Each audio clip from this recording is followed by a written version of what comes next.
स्वागत है। आज हम कुछ काफ़ी दिलचस्प स्रोतों पर बात करने वाले हैं। ये हाल की जो वैश्विक उथल-पुथल है ना, उस पे रोशनी डालते हैं। खासकर अमेरिका की बदलती भूमिका और कुछ अमेरिकी नीतियों के असर के बारे में भी इनमें जिक्र है। तो चलिए शुरू करते हैं। जी। शुरुआत रक्षा क्षेत्र से करते हैं।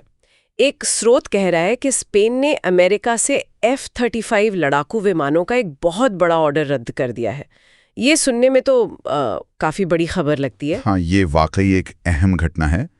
स्रोत बताते हैं कि ये करीब 100 जेट्स का ऑर्डर था। 100 जेट्स? जी हाँ, और कीमत लगभग 18 अरब डॉलर। बाप रे।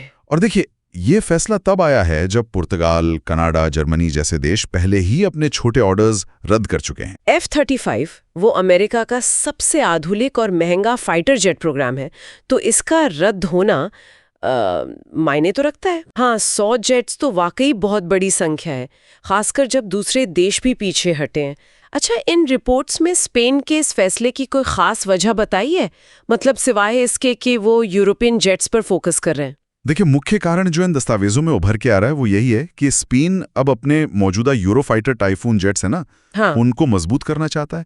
और साथ ही यूरोप का अपना जो फ्यूचर स्टेल्थ फाइटर प्रोग्राम है FCAS, हाँ। उस पर ज्यादा ध्यान देना चाहता है। अच्छा। तो स्रोत इसे एक तरह से अमेरिकी हथियारों पर जो निर्भरता है उसे कम करने के कदम के तौर पर देख रहे हैं। तो मतलब ने सिर्फ एक कंपनी जैसे लॉकहीड मार्टिन के लिए ही झटका नहीं है, इसका असर और कहां तक बताया जा रहा है इन रिपोर्ट्स में? नहीं, बिल्कुल नहीं।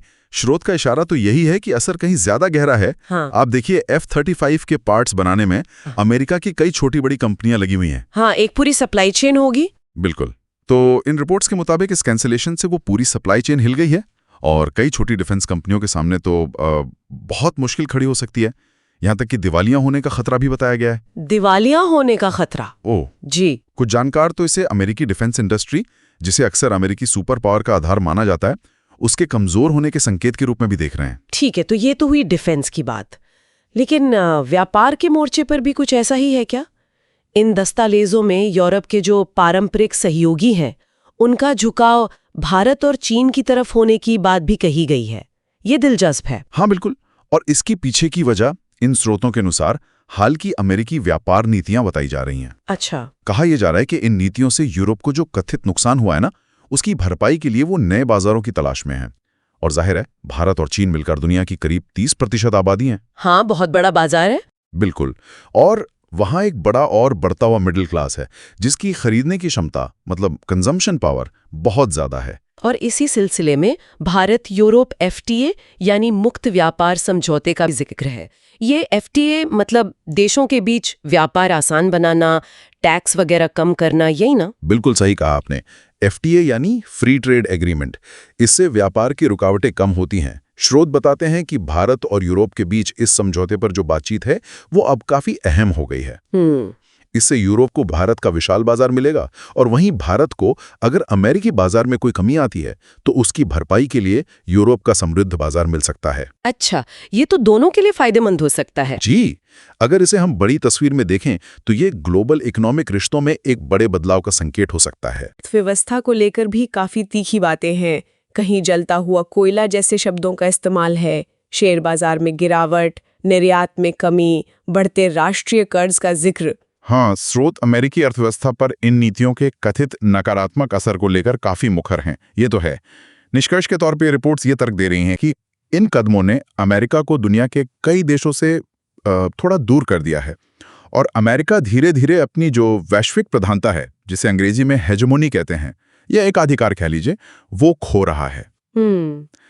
ये वाकई एक बड़ा सवाल खड़ा करता है कि दुनिया किस दिशा में जा रही है। तो इन सारे दस्तावेजों को अगर हम एक साथ रखकर देखें तो एक तरफ डिफेंस डील्स में चुनौतियां, दूसरी तरफ बदलते व्यापारिक समीकरण, अमेरिकी अर्थव्यवस्था पर सवाल, ये सब मिलकर क्या तस्वीर बना रहे हैं? देखिए, इन सभी स्रोतों का जो मिला जुला संदेश है वो यही लगता है कि अमेरिका का जो एक छत्र वैश्विक दबदबा था वो शायद अब कम हो रहा है। हाँ, ऐसा लग रहा है। और साथ ही भारत, चीन, रूस और यूरोपीय देश ये नई शक्तियों के तौर पे उभर रहे हैं।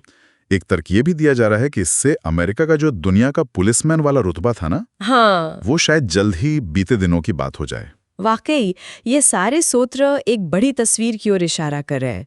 सोचने वाली बात है और अगर दुनिया सचमुच, जैसा ये रिपोर्ट संकेत दे रही हैं, एक ध्रुवीय व्यवस्था से बहुध्रुवीय व्यवस्था की तरफ बढ़ रही है, जी। तो फिर भविष्य का वैश्विक मंच आखिर दिखेगा कैसा? और उसमें अलग-अलग देशों की भूमिकाएं कैसे तय होंगी? ये एक अहम सवाल है।